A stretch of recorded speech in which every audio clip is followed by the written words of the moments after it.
damos, Señor, en el nombre de Jesús. Amén.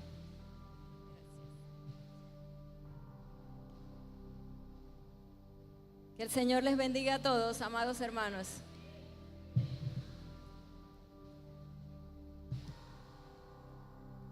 Agradecemos a Dios la oportunidad y el privilegio de compartir su palabra y rogamos que su Espíritu Santo nos enseñe en esta mañana. Amén. Vamos a estar abriendo nuestras Biblias en el libro que estamos estudiando. ¿Cuál es el libro que estamos estudiando? Hebreos. Muy bien. ¿En cuál capítulo quedamos? Ahí no hubo coro. ¿Capítulo cuál? 12. Terminamos el 11 y vamos a continuar en el capítulo 12 de Hebreos. Amén.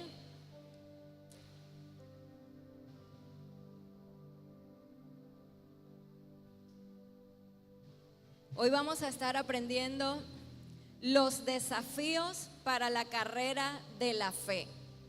Amén.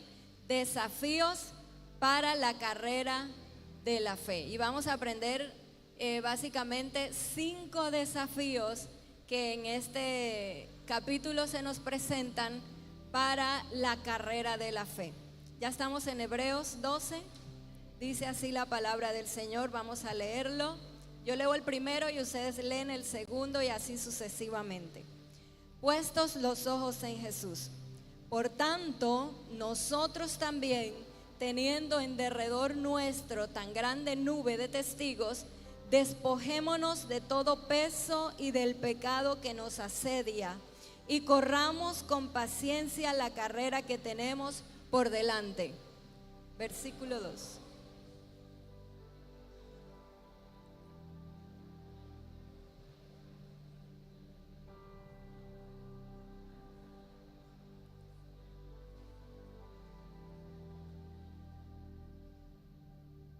Considerad a aquel que sufrió tal contradicción de pecadores contra sí mismo, para que vuestro ánimo no se canse hasta desmayar.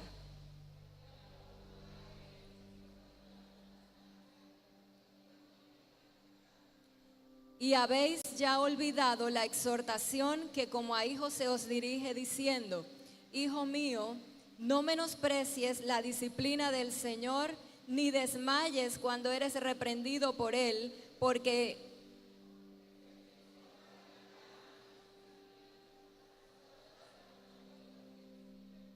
amén. Si soportáis la disciplina, Dios os trata como a hijos, porque ¿qué hijo es aquel a quien el Padre no disciplina?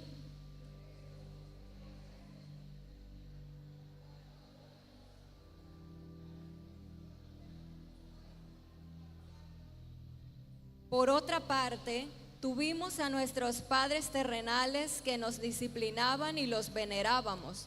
¿Por qué no obedeceremos mucho mejor al Padre de los Espíritus y viviremos?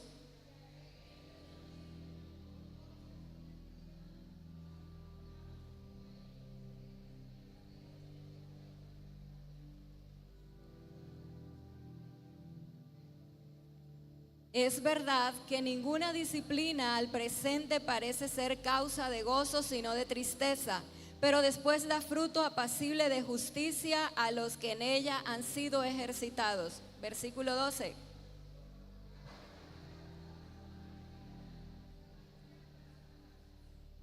Y haced sendas derechas para vuestros pies, para que lo cojo no se salga del camino, sino que sea sanado.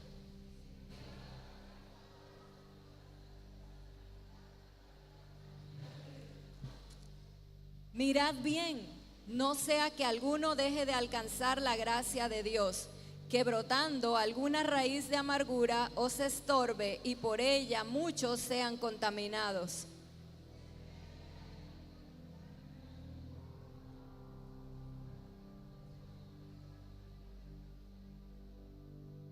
Porque ya sabéis que aún después, deseando heredar la bendición, fue desechado y no hubo oportunidad para el arrepentimiento, aunque la procuró con lágrimas.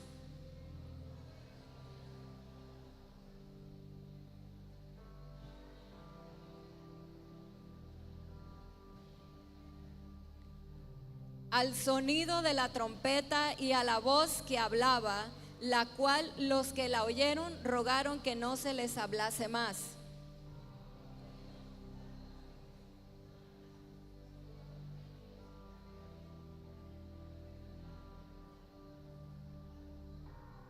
Y tan terrible era lo que se veía que Moisés dijo: estoy espantado y temblando.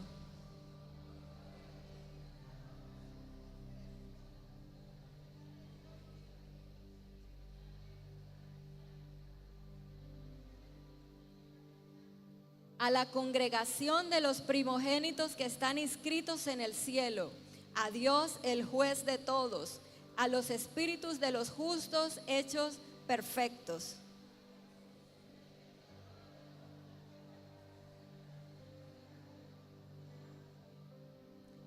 Mirad que no desechéis al que habla, porque si no escaparon aquellos que desecharon al que los amonestaba en la tierra, mucho menos nosotros si desecháremos al que amonesta desde los cielos.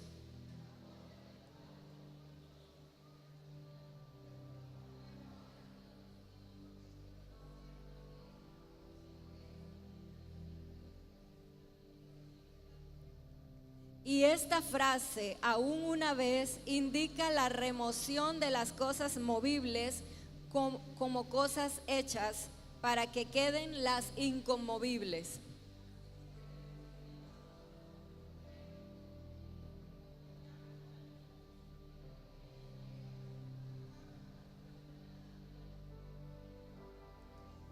Y todos juntos el versículo 29.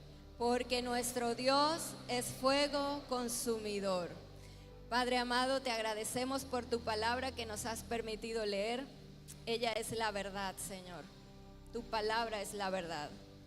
Venimos ante ti necesitados y sedientos de lo que tienes para decirnos, Señor. Cada uno de nosotros, oh Dios, nos presentamos ante ti con unas manos levantadas en señal de necesidad de tu voz, para que tú hables, para que tú nos exhortes, para que tú nos reprendas, para que nos enseñes, Señor, cómo caminar en esta carrera de fe. Espíritu Santo de Dios, abre nuestro entendimiento, abre nuestros ojos espirituales, abre nuestros oídos y que podamos escuchar tu voz, Señor. Que nuestro corazón sea una buena tierra para que la semilla de tu palabra crezca, para que fluya esa agua de vida y que podamos ser transformados para gloria de tu nombre, porque tú eres fuego consumidor. Gracias, Señor, háblanos en Cristo Jesús. Amén y amén. Desafíos para la carrera de la fe. Es el tema que vamos a estar tratando y hay 5 desafíos.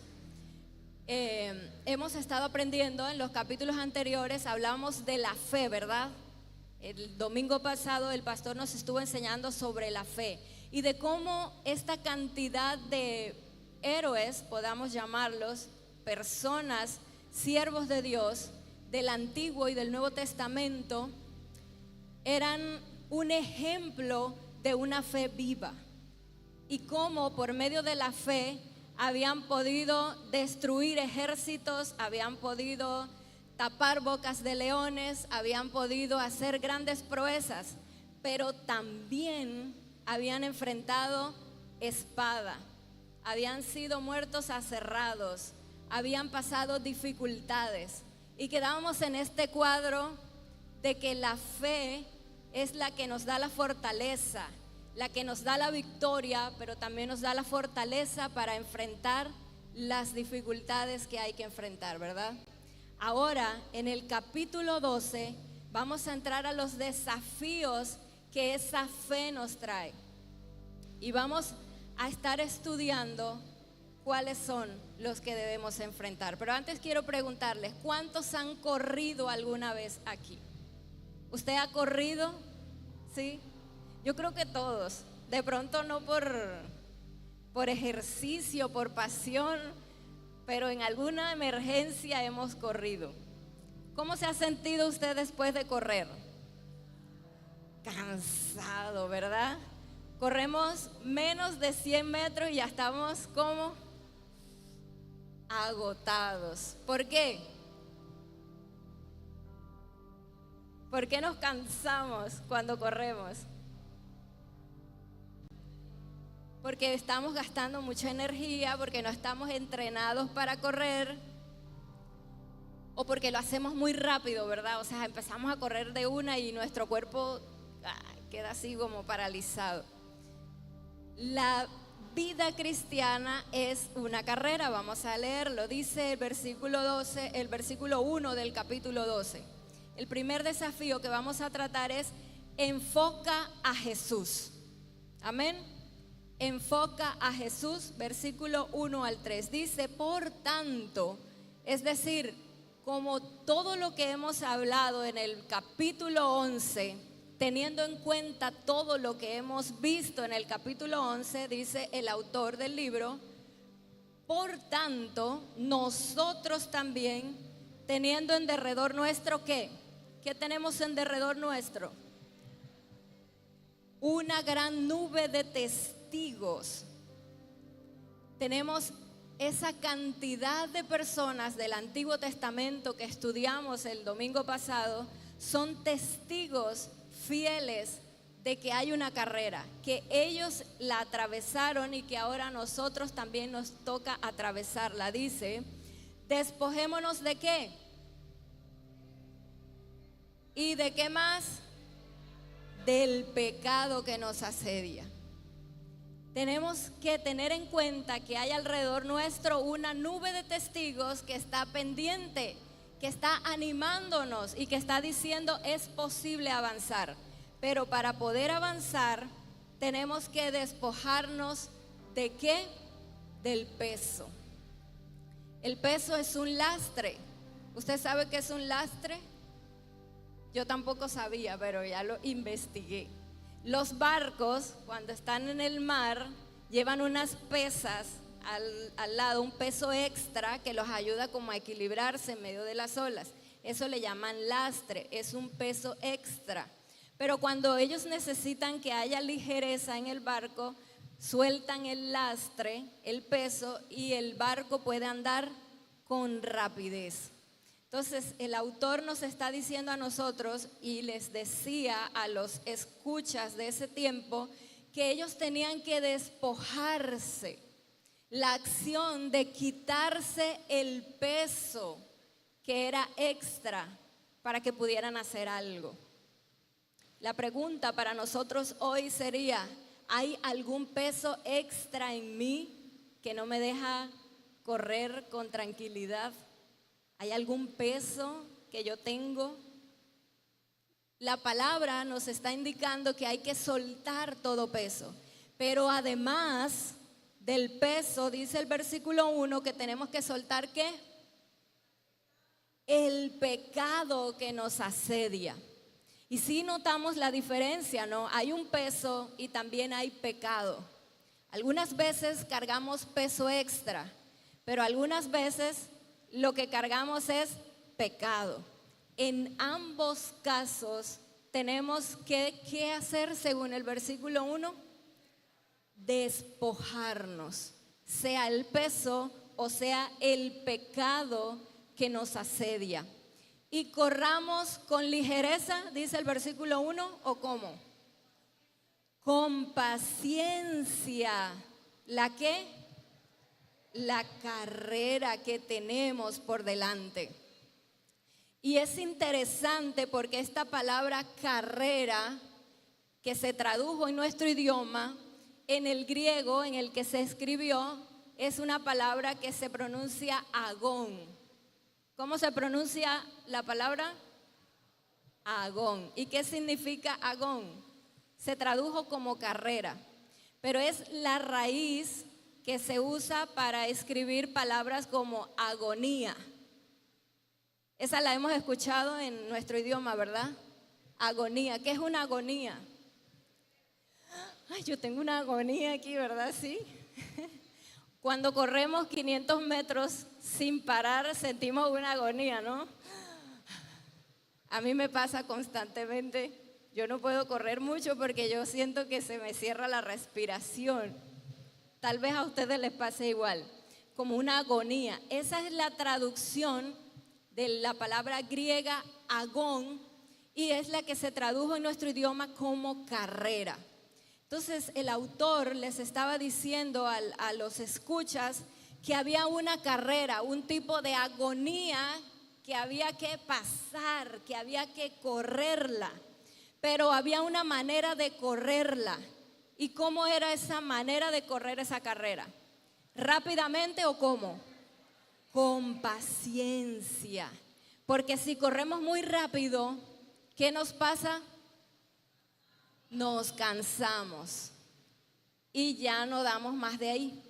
Pero la instrucción del texto bíblico para los escuchas en el tiempo antiguo, en el año 65 al 69, y para nosotros hoy, es que tenemos una carrera, un tipo de agonía que tenemos que correr, pero tenemos que correrla ¿cómo?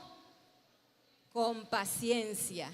Y que además tenemos que despojarnos ¿de qué? El peso y ¿de qué más? Y del pecado. Tenemos que estar ligeros para poder empezar a correr. El primer desafío es enfocar a Jesús. Hay una carrera, pero la tengo que correr con paciencia. ¿Cómo la voy a correr? Versículo 2. ¿Qué tenemos que hacer entonces? ¿En dónde tengo que poner los ojos? ¿En dónde? En Jesús, amados hermanos. Tenemos que enfocar a Jesús. Y es interesante cómo el autor de Hebreos hace alusión al nombre del Señor. Si notan que él no dice puesto los ojos en Cristo, sino puesto los ojos en ¿quién? En Jesús. ¿Por qué? El autor y consumador de la fe. Amén. Jesús es el nombre de nuestro Señor. Es el nombre del Verbo encarnado. Cuando el ángel se le apareció a María, le dijo, ¿y llamará su nombre cómo? Jesús. ¿Por qué él utilizó el nombre de Jesús, el autor de Hebreos? Porque él quería que los oyentes pudieran relacionar que la vida que Jesús había vivido en su humanidad era posible que cada uno de nosotros como humanos también la pudiéramos llevar. Aunque el estándar divino es alto, Cristo lo vivió. Cristo caminó de acuerdo a la voluntad del Padre como humano. Y por eso el autor le decía a los escuchas del libro de Hebreos, pongan los ojos en Jesús, porque el estándar de lo que Dios quiere, Cristo lo cumplió. Y lo cumplió como humano. Entonces nosotros podemos hacerlo en Cristo Jesús. Jesús también dice que es el autor y consumador de la fe. ¿Qué es eso de autor y consumador de la fe? ¿Qué es el autor? ¿Quién es un autor? ¿Un qué? Un líder, ¿sí? Un autor es como la cabeza principal o visible. Jesús es llamado el autor de la fe. Y en el capítulo 2:10, si no recuerdo mal, recuerden, Jesús también es comparado como el autor de nuestra salvación. Capítulo 2, versículo 10 dice, porque convenía a aquel por cuya causa son todas las cosas y por quienes todas las cosas subsisten, que habiendo de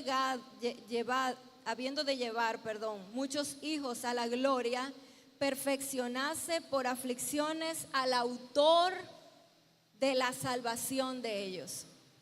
Jesús es el autor, es decir, el líder, el iniciador, la cabeza de nuestra fe.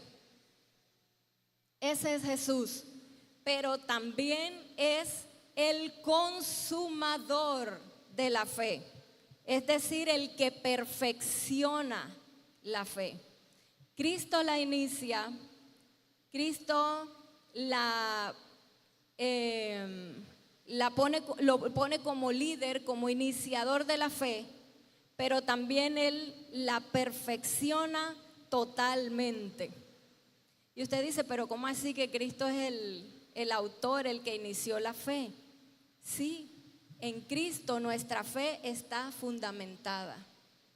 El texto bíblico sigue explicando que Él, por el gozo puesto delante de Él, ¿qué sufrió? Según el versículo 2. ¿Qué sufrió el Señor Jesús? Sufrió la cruz, el menosprecio y el oprobio, y se sentó a la diestra del trono de Dios. Si recordamos, cuando Jesús estuvo en medio de nosotros, Él fue a la cruz. Y en la cruz tuvo que padecer el desprecio de la gente. La gente lo miraba y decía, confió en Dios, creyó en Dios, salvó a otros, que se salve a sí mismo. Y lo menospreciaban, ¿verdad? Si eres el Hijo de Dios, bájate de la cruz o llama a que te salven, ¿cierto? Ese era el menosprecio y el oprobio que el Señor tuvo que padecer. Además, el sentirse abandonado por el Padre. Todo ese dolor el Señor lo padeció en la cruz, pero Él no le importó. Dice que Él sufrió la cruz, porque Él estaba viendo el gozo que estaba delante de Él. Por eso, la invitación hoy a nosotros, hermanos, a través de esta palabra, es que enfoquemos ¿a quién? ¿Enfoquemos a quién? A Jesús. Jesús es el autor y el consumador de la fe.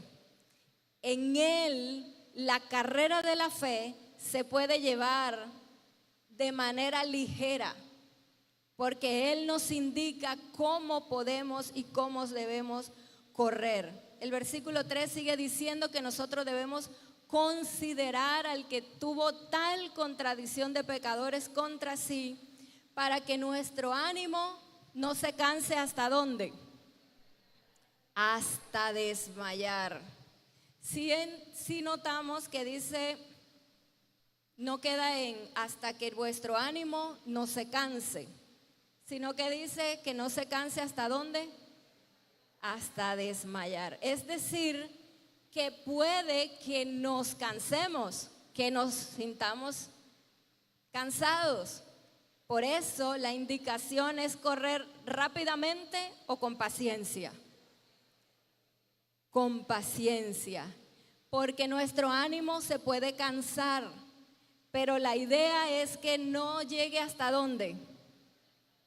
Hasta desmayar. Hasta desmayar. ¿Qué sucede cuando estamos desmayados? No reaccionamos, ¿verdad?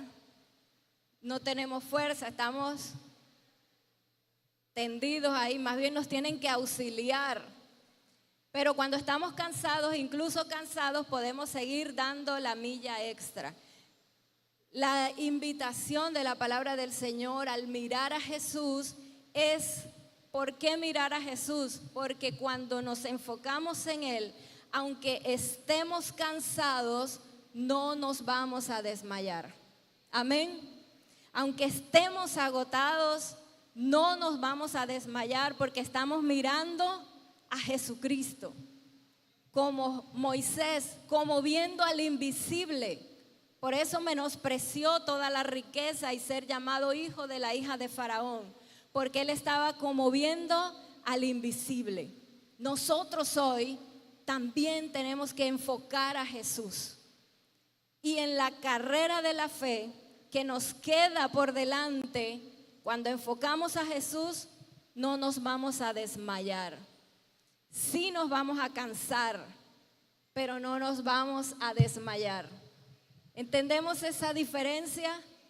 Nos vamos a cansar, pero no nos vamos a desmayar, porque estamos viendo a Cristo Jesús. Y ese es el primer desafío, mirar a Cristo, mirar a Jesús. El segundo desafío es no menospreciar la disciplina. No menospreciar la disciplina. Desde el versículo 4 hasta el versículo 11 se nos relata un tema muy importante y es la disciplina. En la concepción del pueblo judío había una doctrina, había un entendimiento acerca de Dios, de un Dios que era retributivo en cuanto a su justicia. Si notamos el versículo 5 dice: y ya habéis olvidado la exhortación que como a hijos se os dirige. Cuando usted olvida algo, ¿qué quiere decir? Si yo le digo a usted, ay hermano, ya lo olvidó, ¿qué le estoy tratando de decir?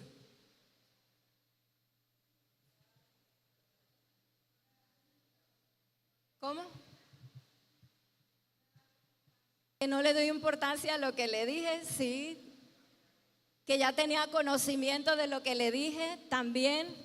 Ay, tan rápido te olvidaste de lo que te dije. Ya lo sabía, ¿verdad? Pero lo habían olvidado. En cuanto al tema de la disciplina, el autor de Hebreos le dice a los hermanos, les dice: y ya habéis olvidado la exhortación que como a hijos se os dirige, diciendo: hijo mío, menosprecia la disciplina. ¿Así dice? No menosprecies la disciplina. ¿De quién? Del Señor. ¿Por qué? Dice: ni desmayes cuando eres reprendido por Él. ¿Por qué?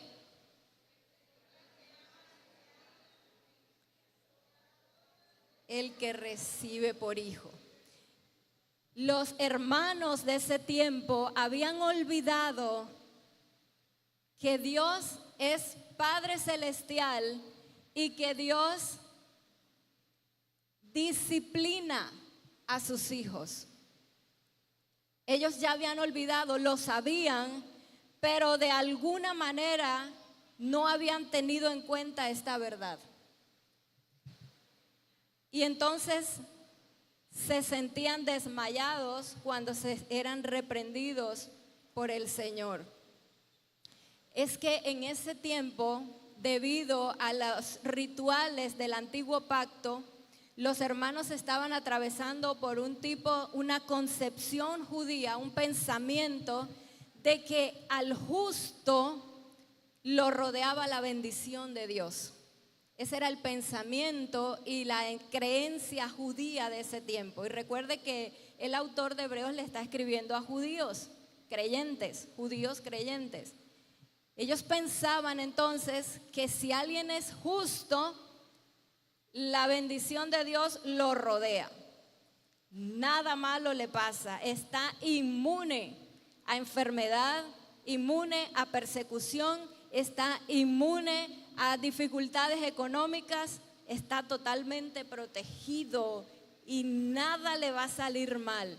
Y en caso de que a ese hombre justo, creyente, se le empezaran a dañar las cosas, se enfermó, se le murieron los camellos, le robaron el pozo de agua, entonces el hermano tenía un pecado. Y la justicia de Dios le estaba cobrando por eso que había hecho mal. Ese era el pensamiento judío de ese tiempo. Y lo podemos confirmar en Juan 9:12.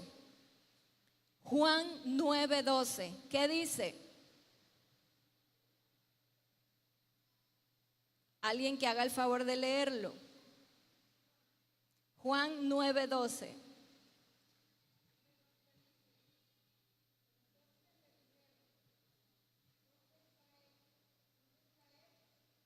Perdón, Juan 9:2. 9:2.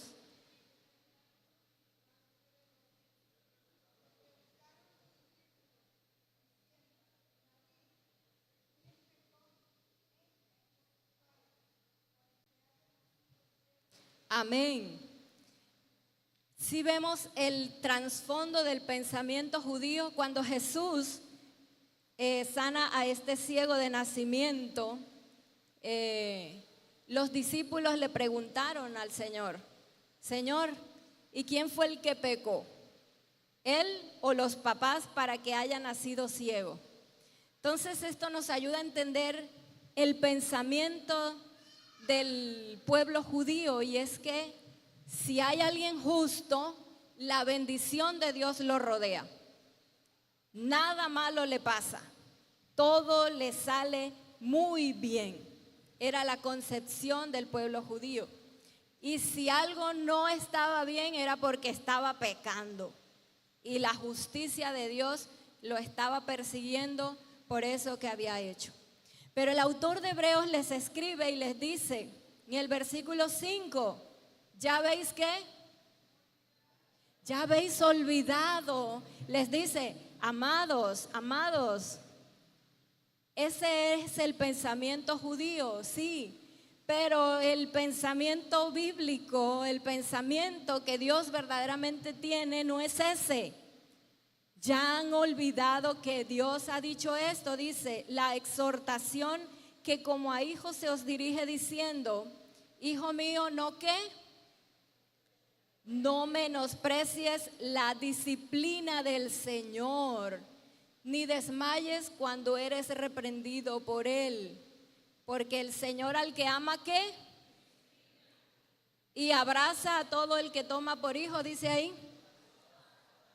¿Cómo dice esa palabra? Ay, ¿qué es azotar? Como un látigo, ¿no? Algo así como azota a todo el que toma por hijo.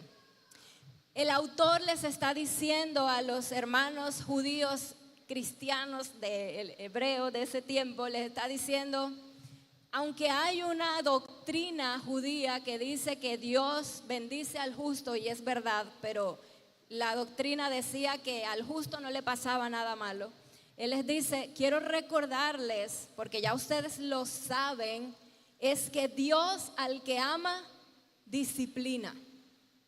Así que no menosprecies la disciplina del Señor, porque el Señor azota a todo el que toma por hijo. Interesante, ¿verdad? Cómo les desmoronó toda la creencia que ellos traían.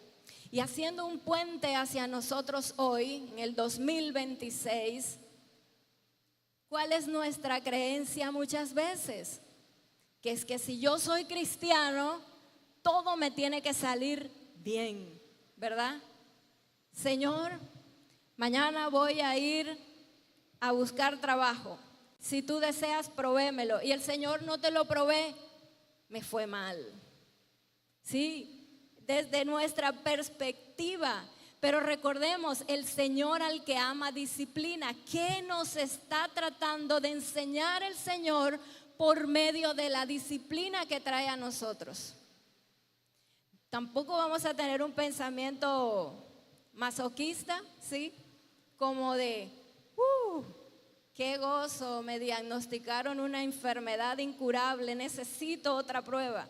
No, tampoco. La Biblia es equilibrada, y lo que nos está llamando, nos está invitando hoy en este tiempo, es que cuando estemos en medio de la prueba, cuando estemos en medio de la disciplina del Señor, podamos con sabiduría entender el propósito de por qué Dios está actuando así. Señor, ¿qué me quieres enseñar? Porque el Señor al que ama disciplina y azota al que toma por hijo. Creo que hay muchos padres aquí, ustedes entienden mucho más lo que significa ser un padre y disciplinar a un hijo. No siempre se le da al hijo lo que quiere, aunque haga pataletas. ¿Por qué? Porque usted entiende qué realmente necesita. Ese es nuestro Dios. No debemos menospreciar la disciplina.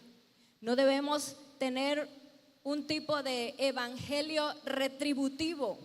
Si me porto bien, si me porto así, y todo el mundo cree que soy un súper cristiano y siempre trato de obedecer a Dios, entonces nunca me va a ir mal. No. Ese evangelio retributivo no es bíblico.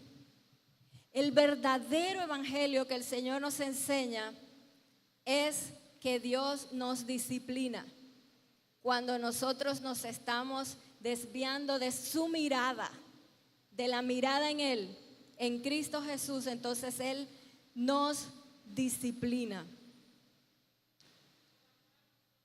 Por amor, claro, miren, es que vamos a seguir leyendo. El versículo 6 dice, porque el Señor al que odia disciplina, así dice. ¿A quién es el que disciplina? Al que ama. Entonces, el propósito de la disciplina es educarnos. Pero la disciplina también demuestra que, ahí dice, ¿cómo dice? Amor. La disciplina de Dios demuestra el amor del Padre Celestial para sus hijos. Y usted dirá, uy, eso como que no cala en nuestro sistema, porque ¿cómo así que Dios me ama y me tiene así como tan apretado? Me siento tan... Es verdad, el Señor al que ama, ¿qué? Lo disciplina, nos corrige, porque el propósito de Dios con la disciplina es nuestro crecimiento, la madurez de nuestro carácter, hermano. Que nuestro carácter sea un carácter verdaderamente fuerte. A veces vemos a alguien todo bravo y decimos, uy, tienen carácter fuerte. No, un carácter fuerte es un carácter maduro que esté moldeado a la imagen de Cristo. Y es lo que Dios hace por medio de la disciplina en nosotros, moldear nuestro carácter. Y la disciplina demuestra amor, nos educa, nos hace crecer. Recuerden que en Efesios capítulo 4 dice que Dios quiere que nosotros crezcamos hasta la medida de ¿quién? De la estatura de Cristo, a la medida de la estatura de la plenitud de Cristo. Esa es la meta. Y la disciplina nos ayuda a que esas tuercas se vayan atezando y cada vez nosotros nos vayamos pareciendo más y más a Cristo. Si soportamos, dice el versículo 7, la disciplina, entonces Dios nos trata como a hijos. Pero si nosotros, el versículo 8, se nos deja sin disciplina, entonces no somos hijos, sino que una palabra fuerte, ¿verdad? Que usa la palabra de Dios allí. Pero si se nos deja sin disciplina, no sois hijos, sino que, versículo 8, bastardos. ¿Un bastardo qué es? Alguien que no es hijo legítimo. No es un hijo legítimo. Luego el texto sigue explicándoles, ¿no? El versículo 9 dice, ustedes tenían padres que los disciplinaban como a ellos les parecía y los venerábamos. Entonces, ¿por qué no vamos a soportar y a venerar al Padre de los Espíritus y viviremos? Ellos nos disciplinaban por poco tiempo como les parecía, pero Dios nos disciplina para lo que es provechoso. Esta es otra característica de la disciplina y es que es para nuestro provecho. La disciplina es para nuestro bien, querido hermano. Así que no nos desmayemos cuando estemos en pruebas y en medio de la disciplina de Dios, porque demuestra el amor de Dios para nosotros, porque es para nuestro provecho y nos educa para que nuestro carácter crezca a la estatura de Cristo. Pero el versículo 10 dice un propósito o el propósito en la disciplina. ¿Cuál es? Para que participemos de ¿qué? La parte final del versículo 10. Participemos de su santidad. Ese es el propósito de la disciplina, querido hermano. Que nosotros podamos participar de su santidad. Y él termina aquí esta parte diciendo, es cierto que ninguna disciplina parece ser causa de gozo, ¿cierto? ¿O a cuánto nos gustan que nos disciplinen?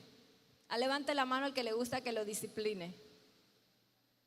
Me siento gozoso porque estoy disciplinado por el Señor, ¿sí? Ninguno decimos de esa manera, sino al contrario, hermano, ore por mí. Estoy mal, me siento así. Porque la disciplina, como dice el versículo 11, no parece ser causa de gozo. Deberíamos estar muy, no sé, raros para creer que sí realmente produce gozo, porque desde nuestra visión no lo vemos como es realmente. Pero dice el versículo 11 que no parece ser causa de gozo sino de tristeza, pero después ¿qué da? Fruto apacible ¿de qué?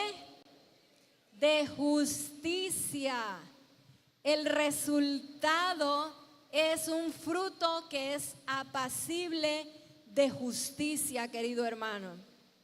Una cosecha de justicia y de paz a los que han sido ejercitados por ellas. Santiago 3:18, podemos leerlo. Filipenses 1:13, para reforzar la justicia. Santiago 3:18.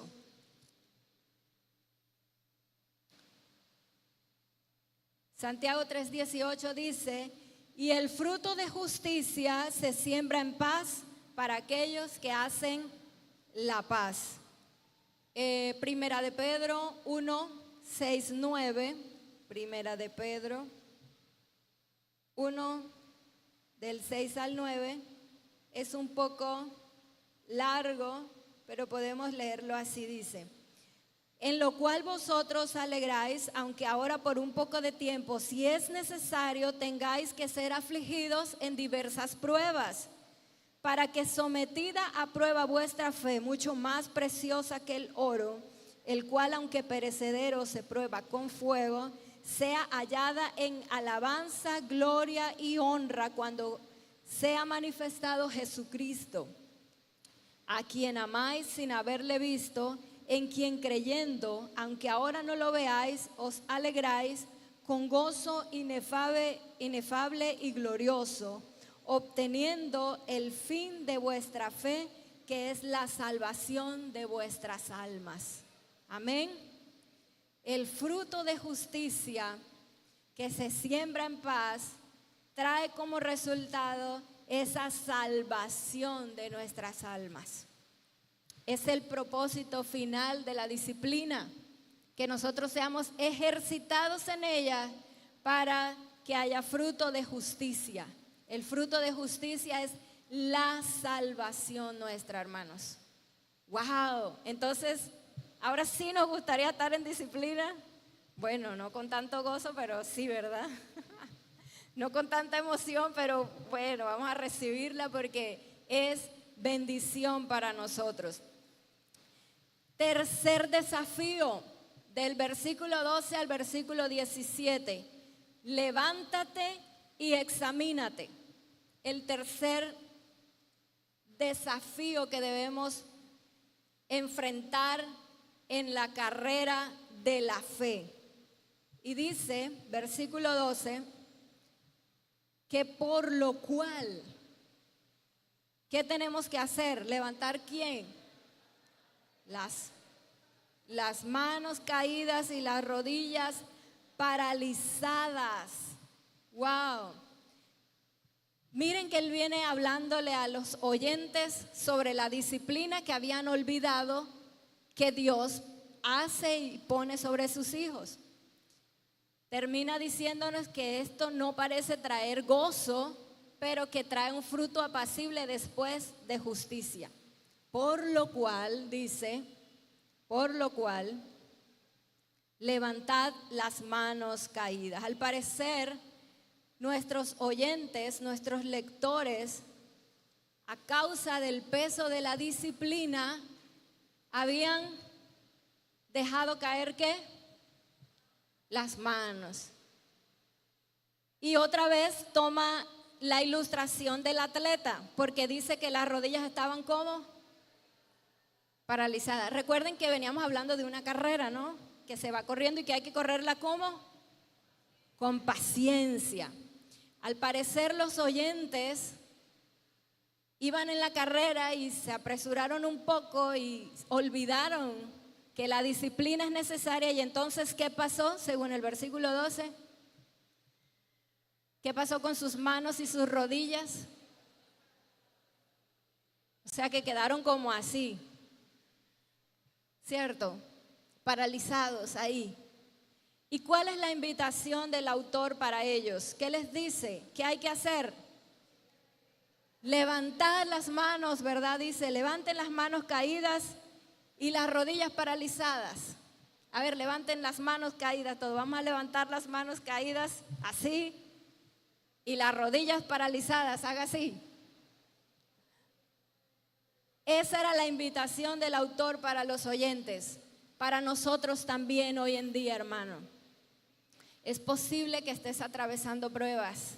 Es muy posible que el peso de la disciplina sea insostenible y ya tal vez te sientas cansado y quieras tal vez desmayar y tu ánimo ya quiera desmayarse. Pero el desafío siguiente es levántate, levántate, levanta las manos caídas. Mueve otra vez las rodillas paralizadas porque la carrera que viene por delante se corre como con paciencia, poniendo los ojos en Jesús, así como viendo al invisible, como los caballos, ¿no? Que les ponen aquí, miren solo al frente. Así tenemos que correr nosotros la carrera de la fe, mirando a Jesús, sin desviarnos, levantar otra vez las manos y empieza, hermano, que la carrera no se acaba hasta que se acabe. Hay que avanzar, hay que avanzar. Dice versículo 13, hagan sendas derechas para vuestros pies, para que lo cojo no se salga del camino, sino que sea ¿qué? No es que no estemos cojos. La invitación es que aunque estemos cojos, hagamos un camino derecho y vamos cojeando, pero vamos, que en el camino el cojo se va ¿qué? Cuando ya usted se da cuenta, otra vez está, vea, derecho, corriendo la carrera de la fe, mirando a Jesús de Nazaret, hermano. Esa es la palabra de Dios para nosotros. ¡Ánimo! Levantemos nuestras manos, levantemos nuestras rodillas otra vez. La carrera no se ha acabado. La disciplina es parte del amor del Señor para nosotros. La prueba es parte del crecimiento para que haya madurez en nosotros. Es muestra de su amor, de que somos sus hijos, pero hay que avanzar. El desafío ahora es a levantarnos, a examinarnos y avanzar. Dice, seguid la paz con todos. ¿Y qué más? Sin la cual, y aquí el desafío era para que los oyentes pudieran estar en paz los unos con los otros. También para nosotros hoy, estar en paz los unos con los otros. Como dice Romanos, vamos a leerlo. Seguid la paz. Romanos 12, 18.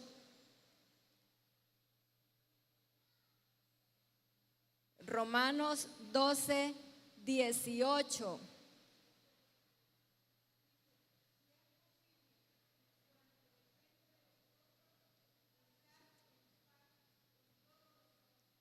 si es posible, en cuanto dependa de vosotros, estar en paz ¿con quién? Con todos los hombres. Y aquí una vez más dice, seguid la paz con todos. Hermanos, el desafío es a que estemos en paz unos con otros. ¿Hay alguna riña entre mi hermano y yo? ¿Tengo algo en mi corazón en contra de mi hermano? La palabra me dice que yo tengo que seguir la paz. Esto es como perseguirla, o sea, usted sabe lo que es perseguir, ¿verdad? Ir corriendo detrás de algo. Es la idea que nos da el autor. Sigue la paz con todos, o sea, en cuanto dependa de ti, trata de estar en paz con todos los hermanos. Y también persigue la santidad, sin la cual nadie verá al Señor. La santidad no es una opción en la vida del creyente, querido hermano.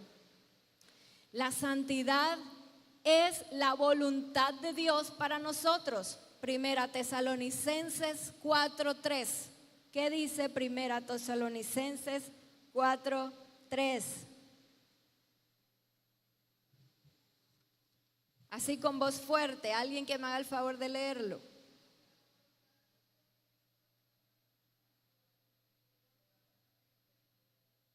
Amén. ¿Cuál es la voluntad de Dios?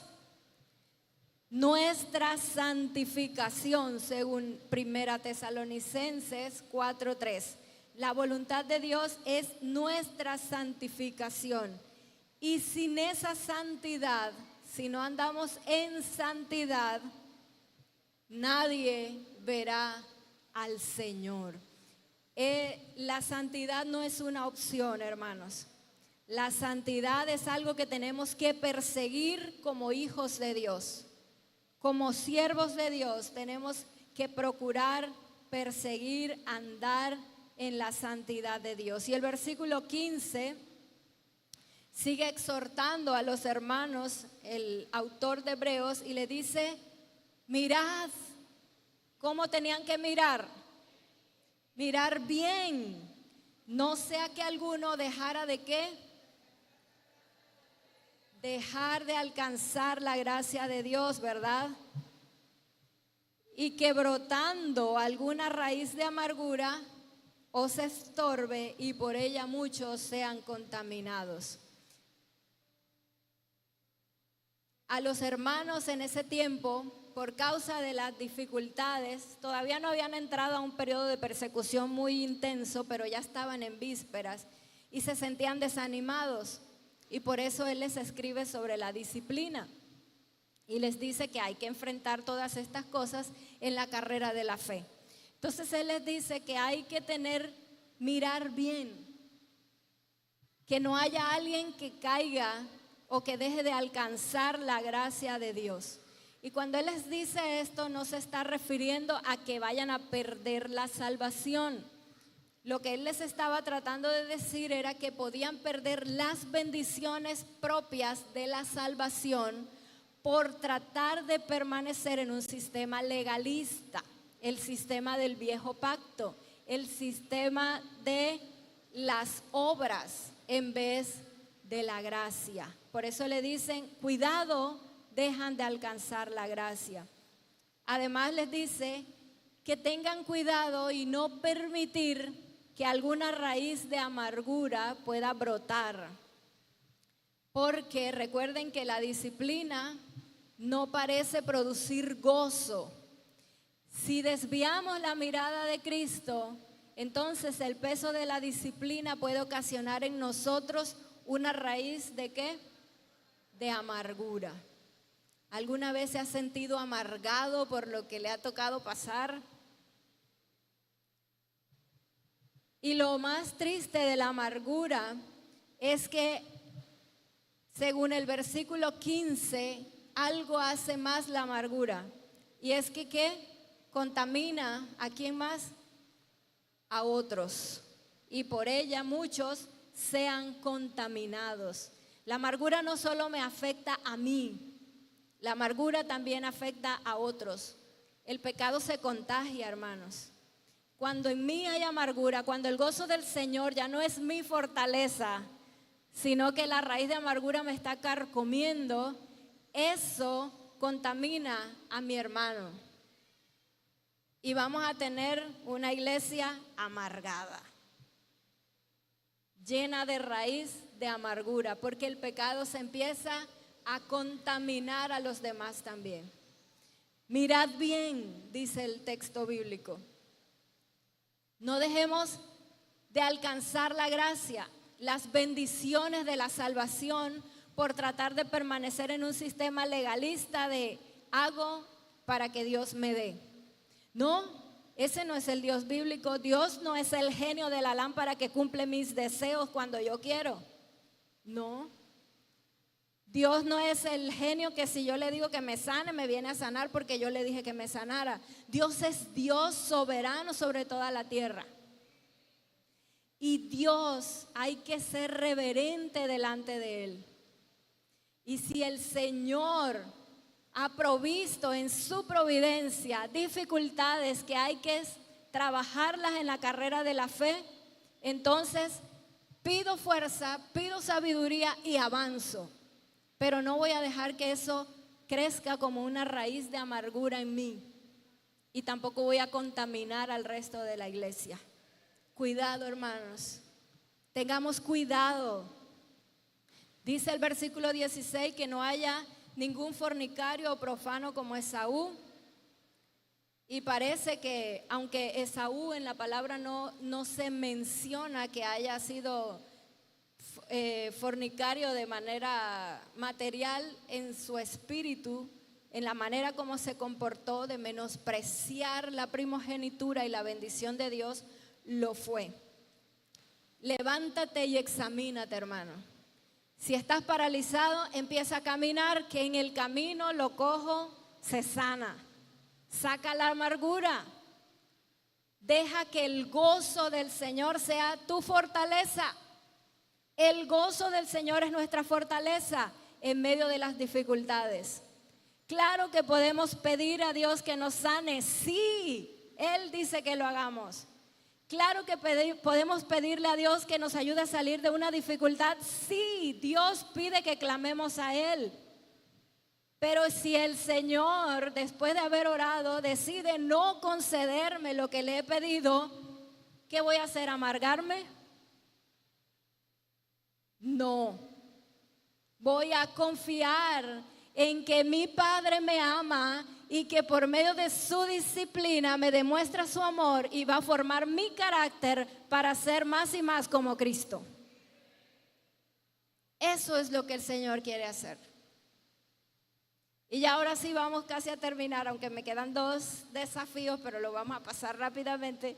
El desafío del versículo 18 al 26, a no menospreciar la voz de Dios. Y ahí se nos presenta una ilustración, usted lo puede leer con más calma en casa, desde el versículo 18 hasta el 26, una ilustración del Antiguo Testamento de Éxodo 19. Usted lo puede leer también en casa más tranquilamente. En Éxodo 19 es el monte Horeb, el monte en Sinaí, cuando Dios se manifiesta al pueblo de Israel para entregarle los 10 mandamientos. ¿Qué ocurrió?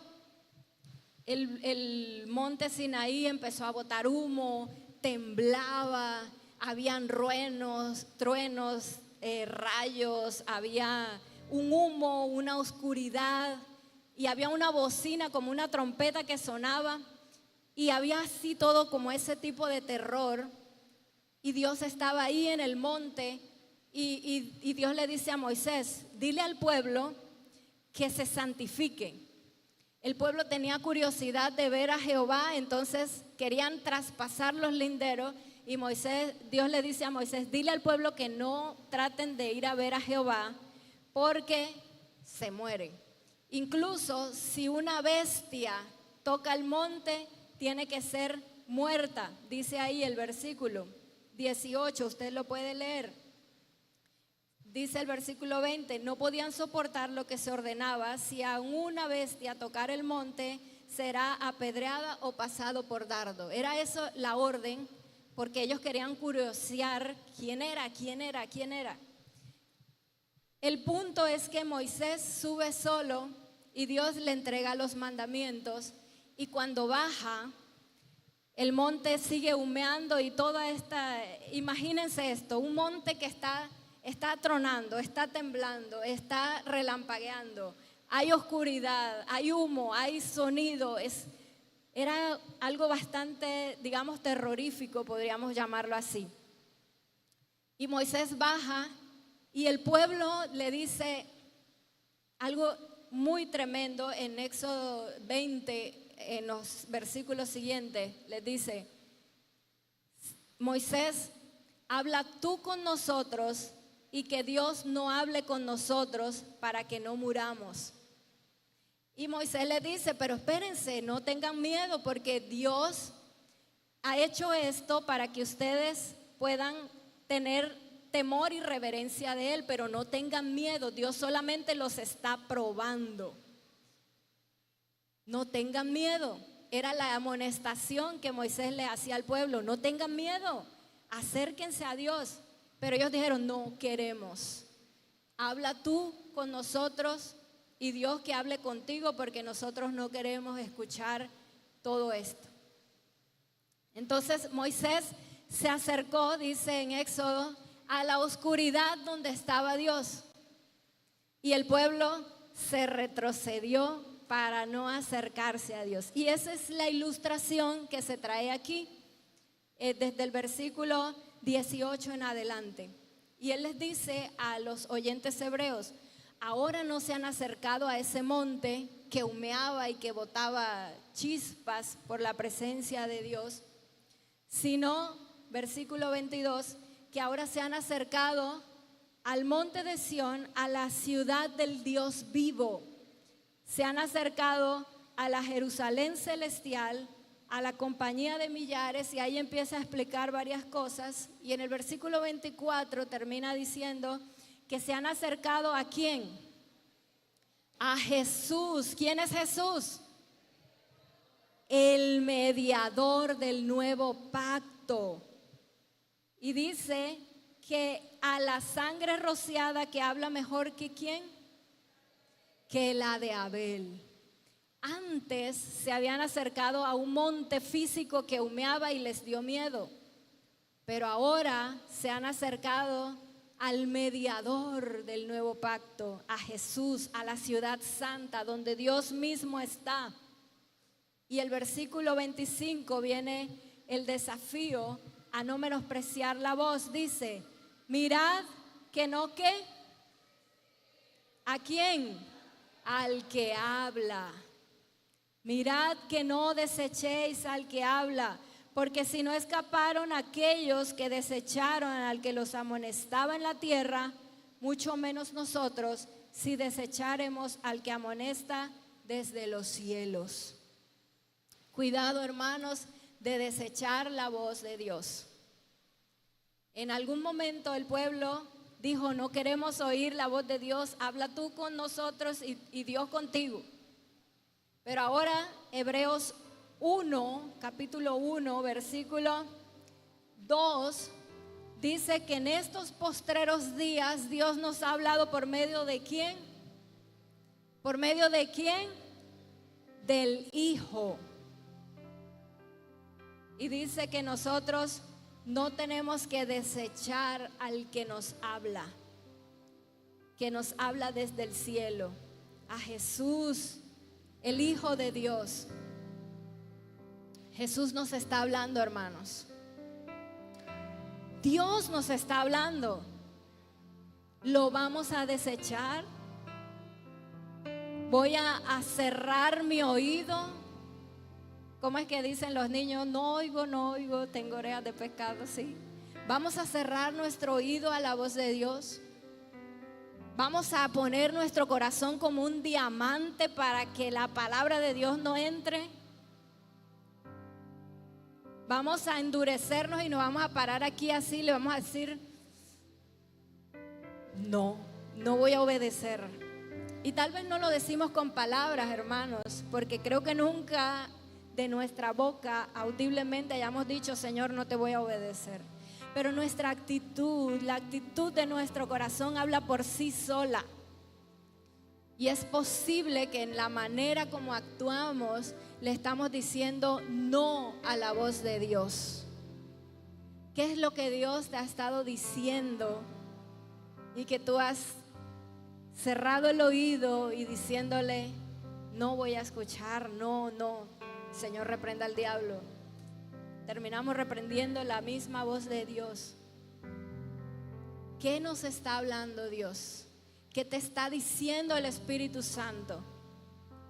En los capítulos primeros de Hebreos dice que si oyereis hoy su voz, no endurezcáis vuestros corazones. Si el Espíritu está hablando hoy, entonces no endurezcas tu corazón. No endurezcamos nuestro corazón a su voz. Mirad que no desechéis al que habla. No desechemos la palabra de Dios. Ella es verdad y es vida a los que por ella son ejercitados. Finalmente, el último desafío en esta mañana es a ser agradecidos, hermanos. Desde el versículo 27 hasta el versículo 29 se nos habla de que hay una voz que va a conmover la tierra, que ha prometido que va a conmover no solamente la tierra, sino también el cielo, y que va a remover las cosas que son movibles y que va a traer las inconmovibles. Y que nosotros, dice, así que, o en conclusión, versículo 28, y es la conclusión del día de hoy. En conclusión, versículo 28, recibiendo nosotros un reino inconmovible. ¿Cómo es el reino que el Señor nos entrega? Inconmovible. Tengamos ¿qué? Gratitud. Seamos agradecidos. Y mediante de esa gratitud, ¿qué debemos hacer? Servir a Dios, agradándole ¿con qué? Temor y reverencia, hermanos. Nosotros, en conclusión, nosotros que estamos recibiendo ese reino inconmovible de Dios, tenemos que ser agradecidos. Y ese es el último desafío que quiero que lleves en tu corazón. Sé agradecido. Seamos agradecidos. ¿Cuántas veces lo único que hacemos es quejarnos y quejarnos y quejarnos? Seamos agradecidos. Gracias a Dios por lo que tenemos, incluso por lo que no, porque todo hace parte de su enseñanza para nosotros. Sé agradecidos, tengamos gratitud e inspirados por esa gratitud, sirvamos a Dios.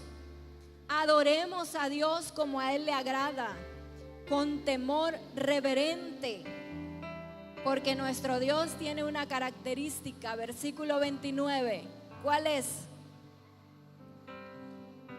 Nuestro Dios es fuego consumidor. Nuestro Dios es fuego consumidor.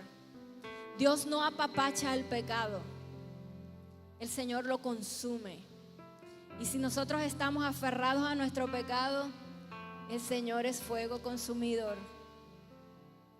Pero si nosotros empezamos a poner en práctica lo que el autor de Hebreos le escribió a los cristianos judíos en ese tiempo, vamos a poder avanzar en la carrera de la fe, mirando a Jesús, aceptando la disciplina, levantándonos y examinando nuestro corazón, no despreciando la voz de Dios y siendo agradecidos por lo que Él hace en nosotros. Amén. Amén. Ponte de pie, vamos a orar, vamos a decirle al Señor que queremos cumplir su voluntad. que hemos entendido los desafíos para la carrera de la fe y que queremos que Él nos ayude a ser ejercitados en Él.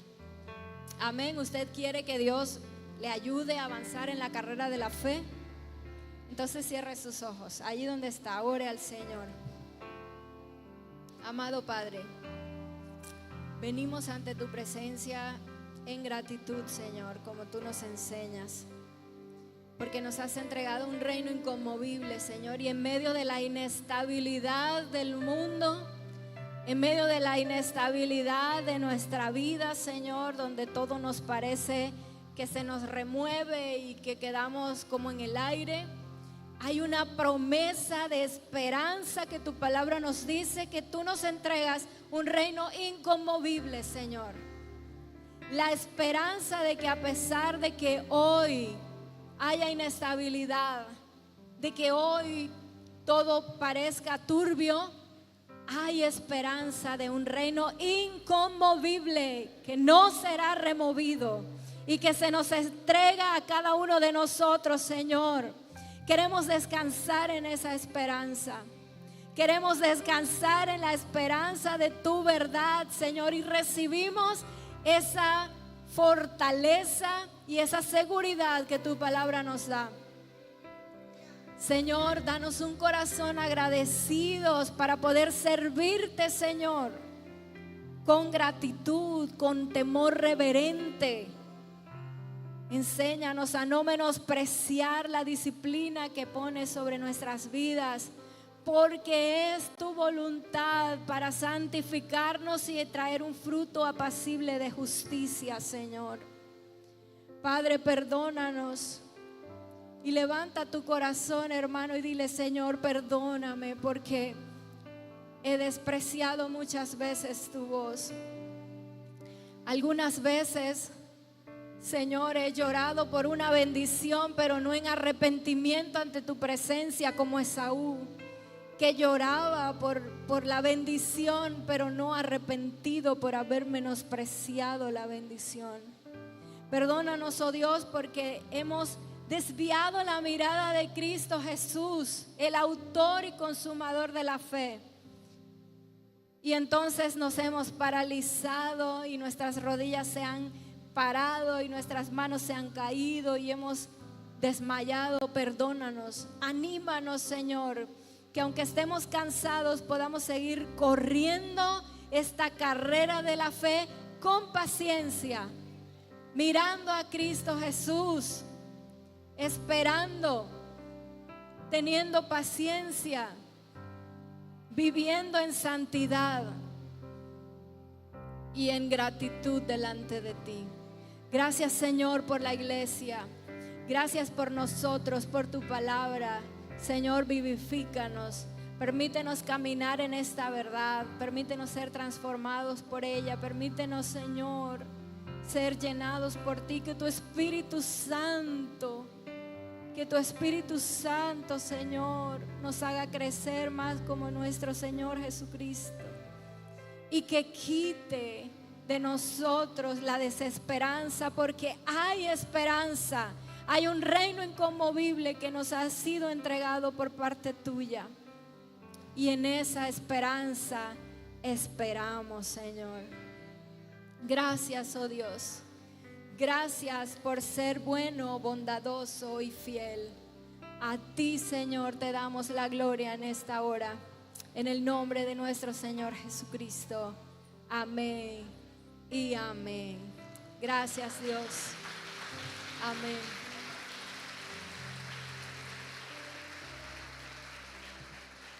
Amén. Puede saludar a su hermano, querido hermano, y muchas bendiciones.